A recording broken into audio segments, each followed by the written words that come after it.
For today's vlog mga pare ko, may panibagong YouTube channel naman tayong i-review. O i-feature walang iba kundi yung YouTube channel ng mag-ama na isang charity vlogger na si Idol Ka Business Official at si Papa Dins TV. So mga pare ko, ito si Ka Business Official ay may mahigit 500,000 subscribers. Ginawa yung YouTube channel noong September 1, 2018. At may total video views na mabot sa 195,666,331. At ito si Papa Dins naman ay may mahigit 192,000 subscribers. Ginawang YouTube channel ni Papa Dins noong September 29, 2020. At may total video views na umabot sa 56,542,316. Dito sa video ito mga parikoy ay ating alamin kung magkano na nga ba ang kanilang latest estimated YouTube sahod. Disclaimer, lahat na makikita yung amount dito o mababanggit ko amount dito ay pawang estimated po lamang gamit ang Social Blade. Ang Social Blade ay isang public website na kahit sino ay pwedeng tumingin dito at maaari nyo rin makita ang lahat ng mga estimated YouTube sahod ng mga vloggers or content creator. Layunin lamang ng video na ito na makapagbigay ng inspirasyon sa mga tao makapanood nito, lalong-lalo sa mga small YouTuber. So ito si Ka Business Official at Papa Dins TV ay requested ni Nora Cots. So shoutout sa iyo, Nora Cots. So mapare ko ano pang hinintay natin, samahan niyo kung i-review natin ang status ng YouTube channel ni Papa Dins TV at ni Ka Business Official.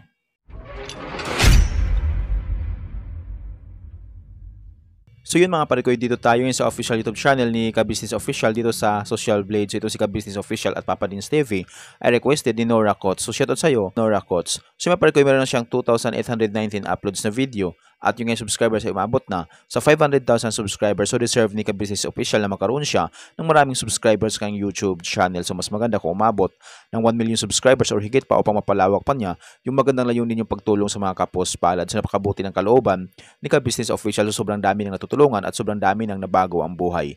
Total ang kanyang video views na kuha na siya ng 195,666,331. Country, Philippines. Channel type, people. Ginawa kay YouTube channel September 1, 2018. Total grade na kuha siya ng letter B. Social Blade rank pang 232,637. Subscriber rank pang 1,852. Video views rank ay pang 107,509. Country rank ay pang 589 na siya sa Pilipinas bilang isang vlogger.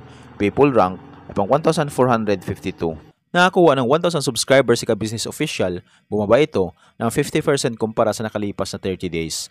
At dito sa video views na ako siya magigit 1.6 million, bumaba din ito ng 34.5% kumpara sa nakalipas na 30 days. So yun mga parikoy, dito tayo ngayon sa YouTube stats summary ni Ka Business Official simula ng February 18 hanggang March 3, 2025.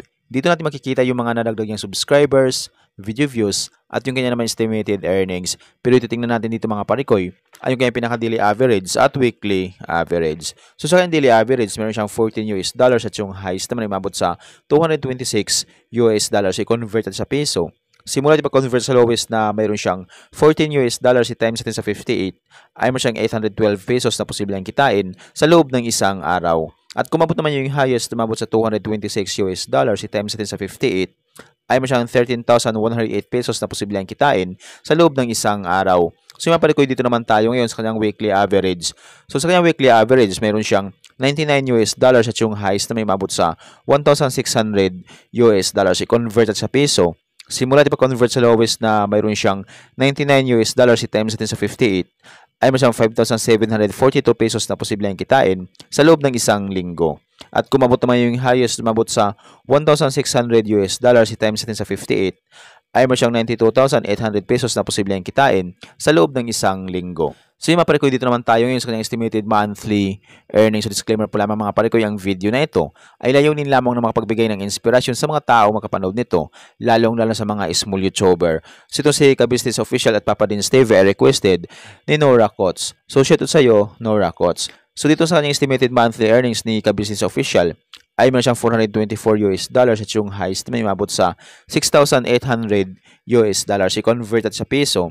Simula di pa-convert sa lowest na mayroon siyang $424 i-times natin sa 58, ay meron siyang 24,592 pesos na posibleng kitain sa loob ng isang buwan. At kung mabot naman yung highest na mabot sa $6,800 i-times natin sa 58, ay meron siyang 394,400 pesos na posibleng kitain sa loob ng isang buwan.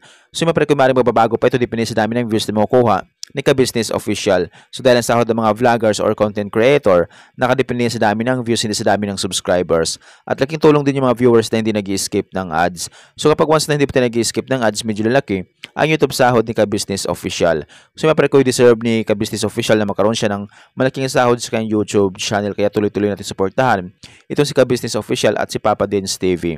So siyempre kung proceed naman tayo sa YouTube channel ni Papa Dens TV. So yun mga parikoy, dito naman tayo ngayon sa official YouTube channel ni Papa Dens TV dito sa Social Blade. So ito si Papa Dens TV at si Ka-Business Official ay requested ni Nora Cots. So shoutout sa'yo, Nora Cots. So ito si Papa Dens TV ay meron siyang 1,525 uploads na video. At yung kailang subscribers ay umabot na sa 192,000 subscribers. So deserve ni Papa Dens TV na magkaroon siya ng maraming subscribers sa kanyang YouTube channel. So mas maganda kung umabot ng 1 million subscribers or higit pa upang mapalawak pa nila yung magandang layunin yung pagtulong sa mga kapos-palad. Total ang kanyang video views na kuha na siya ng 56,542,316. Country, Philippines. Channel type, people. Ginawa kay YouTube channel September 28, 2020. Total grade na kuha siya ng letter B. Social Blade rank pang 450,380. Country rank pang 889 sa Pilipinas bilang isang vlogger. Nakakuha ng 1,000 subscribers si Papa Dens TV. Tumaas ito ng 0.0% kumpara sa nakalipas na 30 days. At dito sa video views na ako sa magiging 600,000, bumaba ito ng 7.1% kumpara sa nakalipas na 30 days. So yun mga parikoy, dito naman tayo ngayon sa YouTube stats summary ni Papa Dens TV simula noong February 18 hanggang March 3, 2025. Dito natin makikita yung mga nadagdag niyang subscribers, video views, at yung kanya naman estimated earnings. Pero titingnan natin yung mga parikoy ay yung kanya pinaka-daily average at weekly average. So sa kanya daily average, sa meron siyang $6 up to $89 i-convert at sa peso. Simula di pa-convert sa lowest na mayroon siyang $6 i-times natin sa 58, ay meron siyang 348 pesos na posible ang kitain sa loob ng isang araw. At kung mabot naman yung highest, mabot sa $89 i-times natin sa 58, ay meron siyang 5,162 pesos na posible ang kitain sa loob ng isang araw. So yung parikoy, dito naman tayo ngayon sa kanyang weekly average. So sa kanyang weekly average, nakakuha siya ng $39 up to $623 i-convert at sa peso. Simula di pa-convert sa lowest na mayroon siyang $39 i-times natin sa 58, ay meron siyang 2,262 pesos na posible ang kitain sa loob ng isang linggo. At kung mabot naman yung highest, tumabot sa $623 i-times natin sa 58, ay meron siyang 36,134 pesos na posible ang kitain sa loob ng isang linggo. So yung mga parikoy, dito naman tayo ngayon sa kanyang estimated monthly earnings. So disclaimer po lamang mga parikoy, ang video na ito ay layunin lamang na makapagbigay ng inspirasyon sa mga tao makapanood nito, lalong-lalo sa mga small YouTuber. So ito si Papa Dens TV at si Ka-Business Official ay requested ni Nora Cots. So shoutout sa iyo, Nora Cots. So dito sa kanyang estimated monthly earnings ni Papa Dens TV, ay meron siyang $167 at yung highest na may mabot sa $2,700 i-convert at sa peso. Simula di pa-convert sa lowest na mayroon siyang $167 i-times natin sa 58, ay meron siyang 9,686 pesos na posible ang kitain sa loob ng isang buwan. At kung mabot naman yung highest, tumabot sa $2,700 i-times natin sa 58, ay meron siyang 156,600 pesos na posible ang kitain sa loob ng isang buwan. Pero maaaring magbabago pa itong mga parikoy. Depende sa dami ng views na makukuha ni Papa Dens TV. So dahil ang sahod ng mga vloggers or content creator, nakadepende sa dami ng views, hindi sa dami ng subscribers. At laking tulong din yung mga viewers na nag-escape ng ads. So yung mga parikoy, deserve ni Papa Dens TV at ni Ka-Business Official na magkaroon sila ng malaking sahod sa kanilang YouTube channel. So alam naman natin na sobrang dami ng natutulungan ni Papa Dens TV at ni Ka-Business Official. So yung mga parikoy, hanggang dito lang yung video natin. So kung mayroon kayong iniidolong vlogger na gusto nyo malaman yung kailang estimated YouTube sahod, paki-comment lamang sa comment section at gagawa natin ng itong klaseng ori ng video. At kung nagustuhan nyo ang video itong mga parikoy, hindi po sana nakalimutan mag-like, share at mag-subscribe sa munting channel na ito. Once again, this is Kabady Vlog. Peace out.